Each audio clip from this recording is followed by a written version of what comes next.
Since I could remember, when we were 3 or 4, we were already building model airplanes.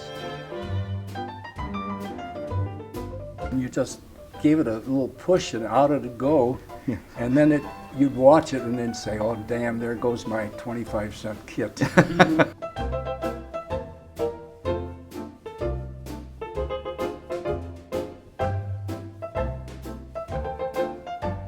I built, as you see, all these model airplanes that are here. I built model airplanes as a young boy. So I never did believe that when I was doing that, 9 years old maybe, I was 10, I never realized that I would wind up flying those same things that I was making.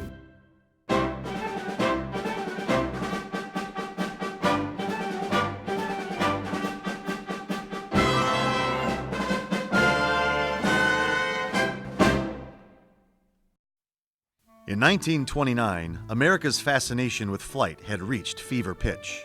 Chicago was becoming a central hub for aviation in the Midwest. The open farmlands of north suburban Glenview were chosen as the perfect site to build an alternative to the region's then main airport, smog-choked, busy Midway Field. Glenview's Curtis Reynolds Airfield was designed and constructed with every modern amenity of its time, a literal fly-in country club. The stock market had other plans, however, and the crash of '29 was followed by a deep economic depression that kept the elite flying club from ever getting off the ground. During the lean years that ensued, national and international air races were held in Glenview, keeping the airfield financially afloat and bringing visits from aviation pioneers and luminaries such as Amelia Earhart and Charles Lindbergh. But as war loomed on foreign shores, the escapism of the flight shows gave way to the country's need for ready air defenses, and the Navy arrived in Glenview, eventually purchasing all of Curtis Reynolds Airfield. During World War II, Naval Air Station Glenview would play a pivotal role to our victory in the Pacific. Due to the safety of its non-coastal location, Naval Air Station Glenview became the command center for a unique freshwater primary carrier pilot training program during World War II. Using 2 coal-burning paddle wheel makeshift carriers stationed in Lake Michigan, the USS Wolverine and the USS Sable, pilots took off from Glenview, used the Baha'i Temple in Wilmette as a visual landmark, and practiced landings and takeoffs on the ships. Over 17,000 Navy pilots were qualified during this time, including former President George H.W. Bush, who at 19 was the second youngest to qualify at Glenview. Other men who served at Glenview would go on to make extraordinary contributions to our country, including former President Gerald Ford, astronaut Neil Armstrong, and Edward Butch O'Hare. History was made in Glenview when the first African-American Navy pilot, Jesse Leroy Brown, received the first phase of his flight training here in 1946. Through most of the 20th century, Naval Air Station Glenview continued to be crucial to the defense of this country, serving as Cold War U.S. headquarters for both Naval and Marine Reserve Aviation Training Commands. From World War II to the Gulf War, the Naval Air Station Glenview proudly served our country, providing critical training ground for all 5 branches of the military. Wings haven't flown over Glenview now since the Navy closed its runways here for the last time in February 1995. Yet the contributions made here will never be forgotten. Let the stories you are about to hear capture the spirit of everyday heroes who served at Glenview and preserve their own rightful place in Glenview's proud military history.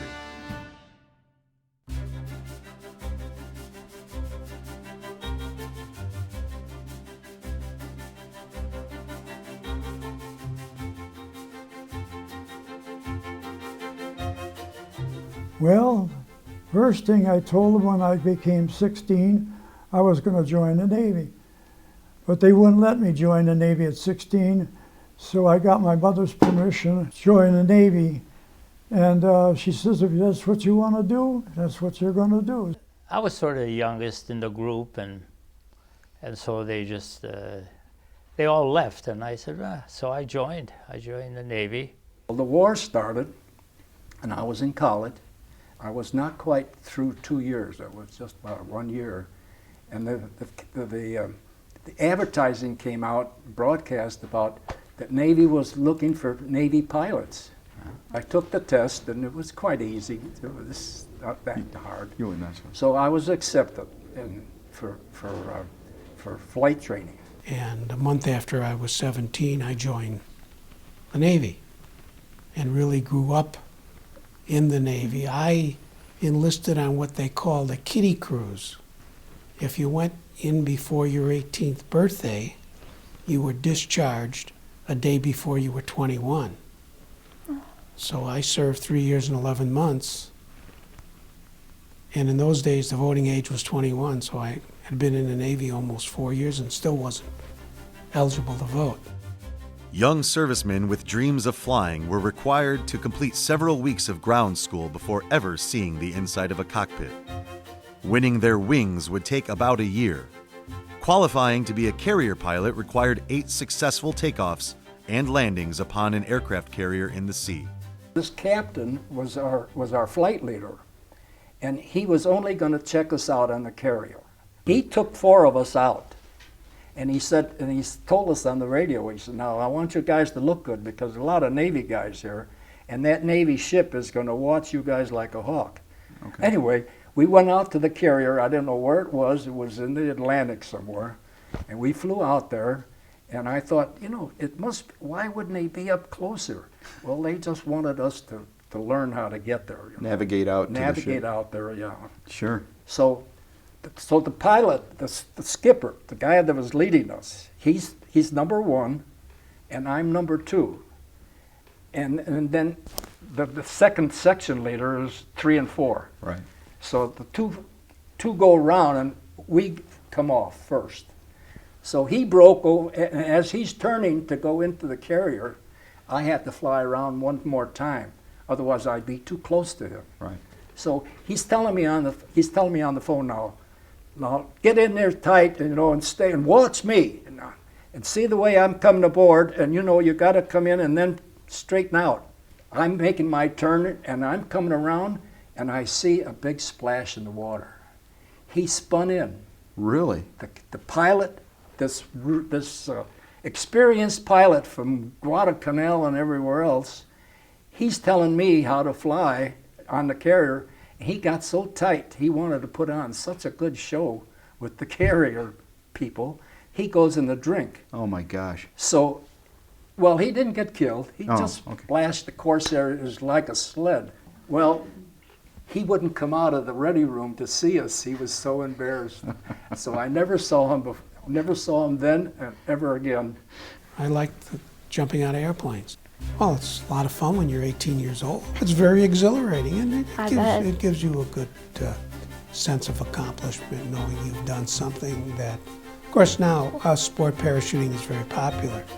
In those days, most people didn't do that. So it was satisfying knowing you're doing something that most people don't have the opportunity to do other than military.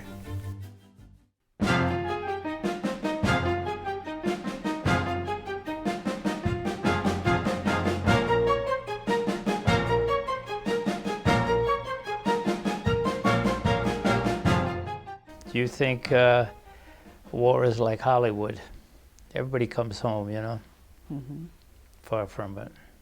The only one I was at was in Hiroshima, and we took supplies from the supply ships into the beaches so that the guys could get their tanks and things like that on the beaches and everything like that. And we were lucky enough that we were close enough to pick up the guys that had gone into the water. And the gentlemen that were in the tanks were not too lucky. Some of them perished, and some of them closed the hatches, and then when the water filled up, they went out and swam to the surface. I'm sure. We all had we have our book that is all authenticated every month. I had to sign it, and then the operations officer signs it. Every time you had 20 missions over the front lines, you got an air medal. Oh. It's called the Combat Air Medal. So I had 126 missions. If you converted 126 missions into 2 hours each, Wow. that's the number of hours you're in combat.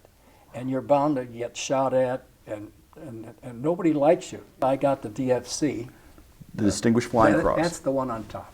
That's the one on top of your ribbons. Yeah, that's a Distinguished Flying Cross. And we were doing our job. Sure. And to get a DFC is doing your job, really, but doing it better than normal. Well, it was really an interesting, there was an old phrase that we used to use. It was hours and hours of boredom broken only by moments of sheer terror. The typical mission would be you would have a pre-flight briefing on the mission itself that would take anywhere from an hour to 2 hours. You had to pre-flight the aircraft, you had to fuel the aircraft, you have to make sure that it's mission capable, mission ready. And then your missions would range anywhere from an 8-hour mission to, in some cases, a 12-hour mission. So it was those were long flights and required a lot of sort of physical endurance because the environment was not necessarily what one would call user-friendly. The mission was out of Kibi Point in the Philippines. We were on a standard search mission. We were tracking a Russian Akula submarine, which is their most modern submarine. It's a nuclear boat, and so we would fly along at around 150 to 200 feet off the water, tracking this submarine, and we just happened to see on the horizon a little tiny dot. And flew over to it, and we found a boat dead in the water. In other words, it had no power. And on the top of this boat, it had SOS painted on it, and it said VN refugees.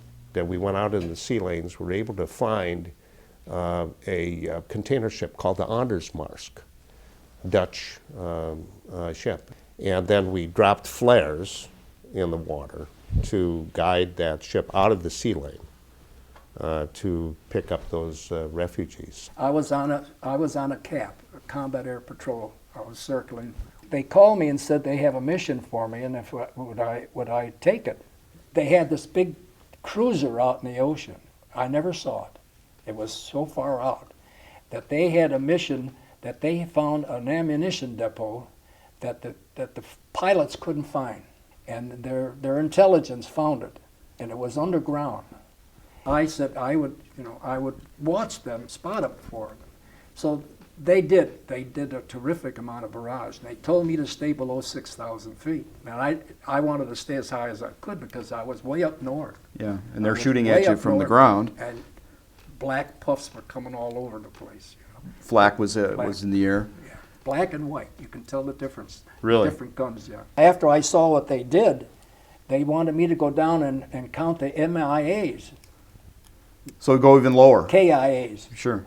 So I said, okay, but I can't see anything down there. I said, you guys cleaned it out. Right.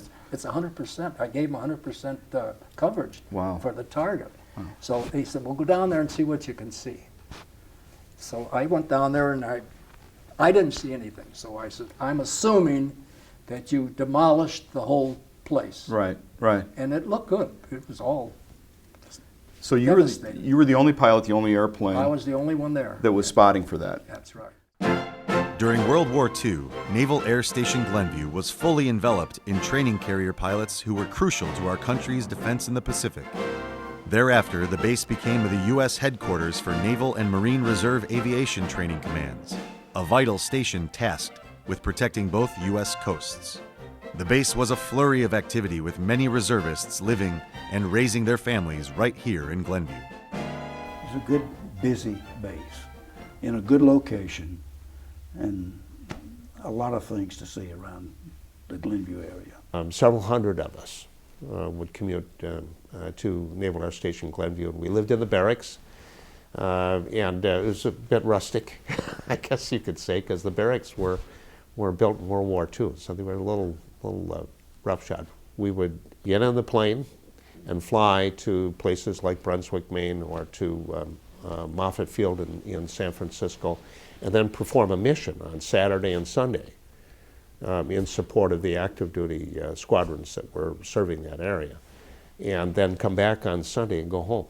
When people would say, well, why do you like that? Why do you stay doing that? And I would say, well, you know, some people go out and they go deer hunting. Some people go out and they love to fish.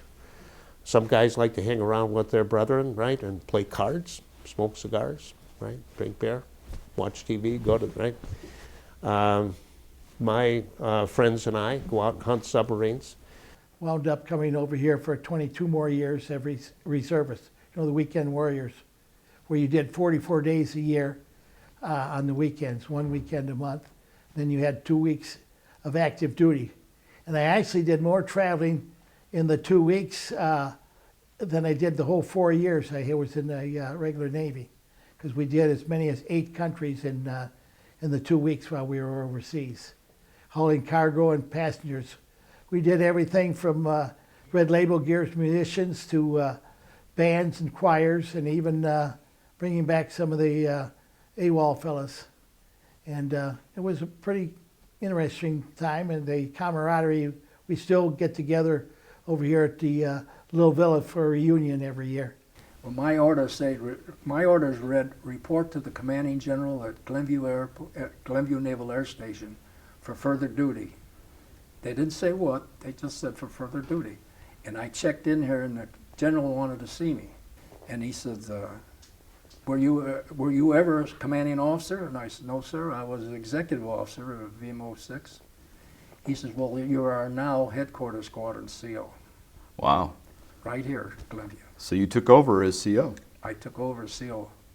And I was here for the balance of my tour before I got out. My duties here at Glenview were the same as had been in Norfolk, Virginia, maintaining the parachutes, teaching and instructing pilots and air crewmen if they had to leave the aircraft while it was up in the air. It was as they would say, a blind date. And a guy that was stationed here, I knew his wife. And she said, would you like a date sometime? And we have a young lady and everything like that. And I said, yeah, why not? So when I met her the first time, she was kind of leery of me and I was kind of leery of her, as they would say, when you got a blind date, you know, and everything like that. And they says, how would you like to do it again, you know, blind date and all that with her? And I says, okay. And all of a sudden I became smitten with her, as they would say, or something like that. We were going for about a year or so, and then finally I decided to get married. So we were in the chapel here at the base. And you celebrated an anniversary in the chapel, didn't you? The anniversary was when the chapel was being moved from the Patriot Drive to the place where it's at now. I went and we went back in there again and took our vows again.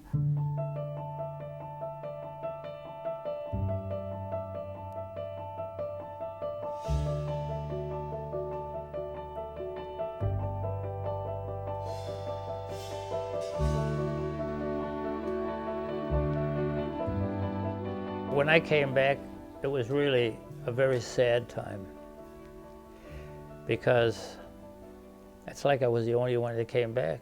All my friends were gone. The mothers would come over. They'd call me Richard and Jack. And I felt kind of out of place. Why did you come home and they didn't? And the sad thing is, those that passed on, it was over.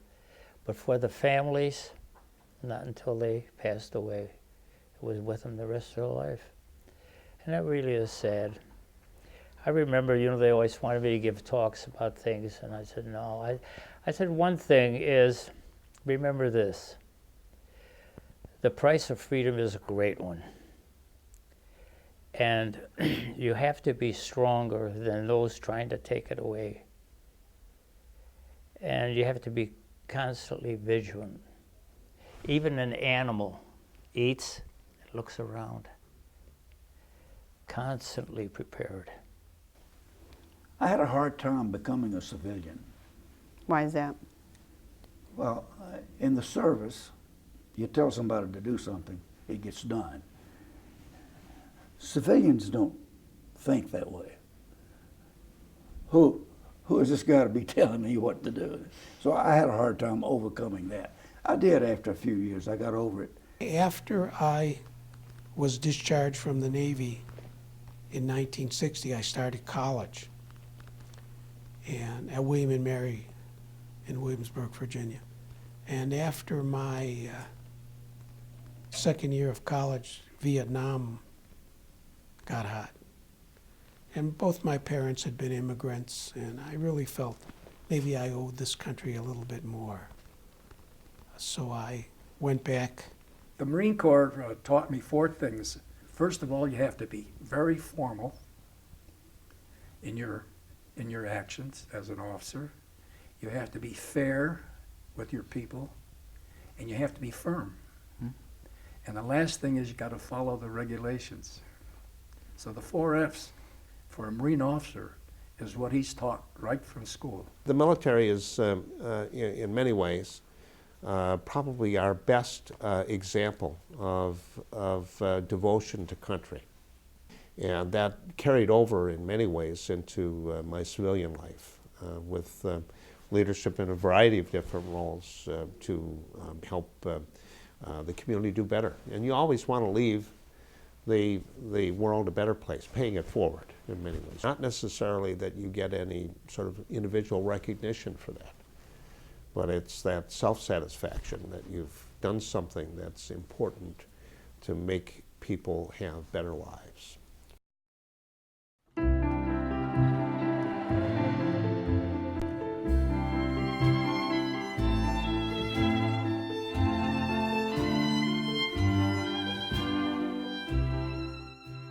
As part of a post-Cold War reorganization of the military, Naval Air Station Glenview was deemed as one of several military facilities around the country to be decommissioned in 1993. The base had supported our nation's defense for nearly 60 years.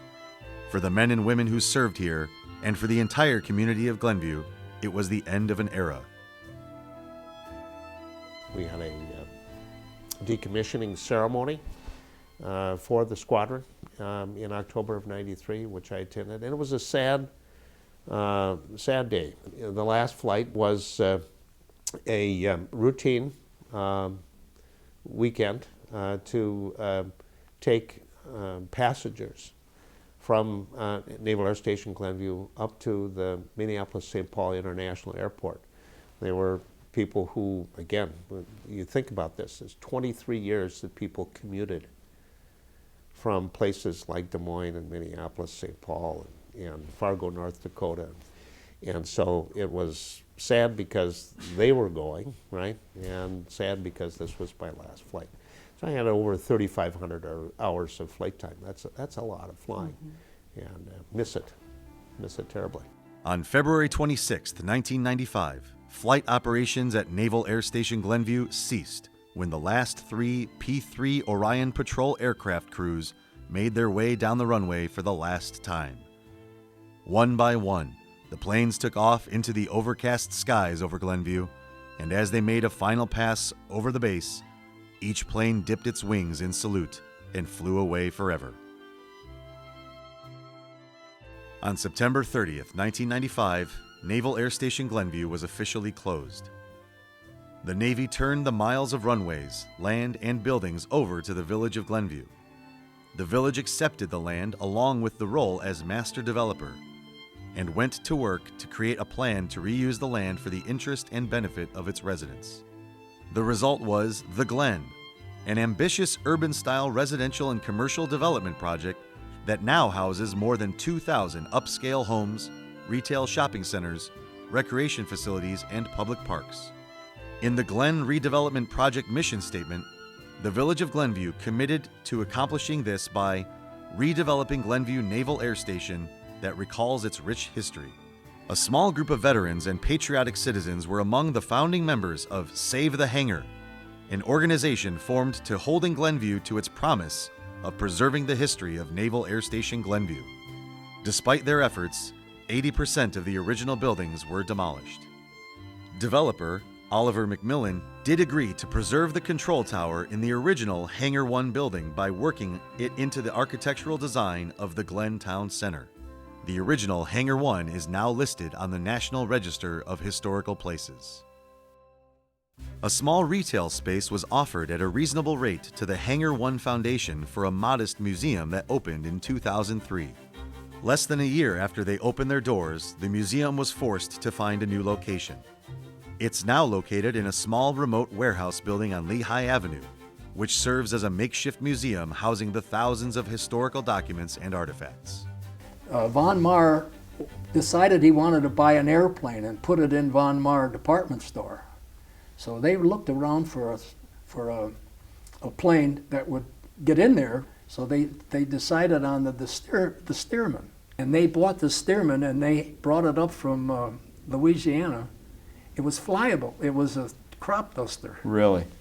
And they had to take all the oil out of it in order to transport it, as you know. So they restored They took the wings off, Oh, really? put it on a flatbed, took it and then put it in the building before the building was built, before it was remodeled. Right. In the center of the Glen Town Center stands Navy Park, a memorial that includes 3 bronze statues, representing a sailor, a pilot, and a deck crewman. The developer says, we want a fountain or something. He said, what would you like to do with it? I said, well, why don't we sell bricks? And then I'll buy statues with the money. And the statues are over there. Those are my statues, incidentally. If you ever close down, I want them back. Those are the miniatures of the statues that are at the Glen. Those are the, And they came from Pensacola. oh, yeah. So we had them made. But I had to go get the money. I didn't have the money yet. So I went to the city of Glenview, and I had to appear before the board. And I said, I'd like to borrow $100,000 to build these statues and fix up there's a tail hook out there and the pole, Yeah. flagpole, the Beautiful whole park. works. So the city said, well, tell us what you want to do with the money. So I told them we're going to build the bricks, pay $100 each, and put the name in it. I think there's one around here Sure. with my name on it. And we'll put those in the ground, and we'll sell 1,000 of them at $100 a piece, and that's the 100,000. That's the money for the statue. That's the money for the statues. They said, okay, we'll loan you the money. They gave me a checkbook, and the 3 statues didn't cost us $100,000. Yeah. It cost about 50, Right. and we paid them back, and they said, you can pay us back, and if you don't pay us back within 5 years, we'll forgive you the loan.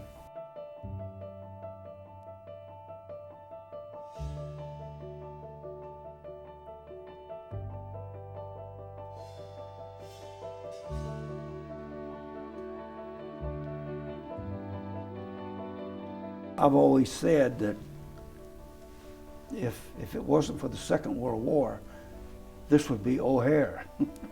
And I don't think the people of Glenview would really appreciate that. I have no regrets. And we sit with the old timers. We say, we really lived in the best of times. They weren't easy, but they were good times. You did things, you made things, it was family, it was, Yeah, still fly. Yeah, single engine, little puddle jumper. Yeah. No, I would say that being in Glenview was probably half my life. Yeah. I raised my kids here. I educated my kids. They're all successful. Well, we were just doing our job, and like I said, the dedication and the fact that we want to preserve the memories and the history, because a lot of people don't know what this was a active naval air station with 2,000 or 3,000 people coming in here on at least 2 of the 4 weekends of the month. This is a very small museum. We have other things that we could show, but we cannot put it all out here because we don't have the space for it. Well, there's that, there's some people put it into words and poetry, if you will, and it is sort of that quiet, reaching the bounds of the earth or breaching the bounds of the earth, depending upon your perspective. And it's peaceful. What I did here at Glenview is kind of a reflection of what I thought my life was going to be. That's terrific. Glenview is my home. Glenview will always be my home. And all the things in here, some of these things are the things that belong to me. They represent your life. Yeah. So it is my life. To those men and women who served at Naval Air Station Glenview, we salute you. May future generations never forget the important contributions to our community and to our nation made in this great place we call home, Glenview.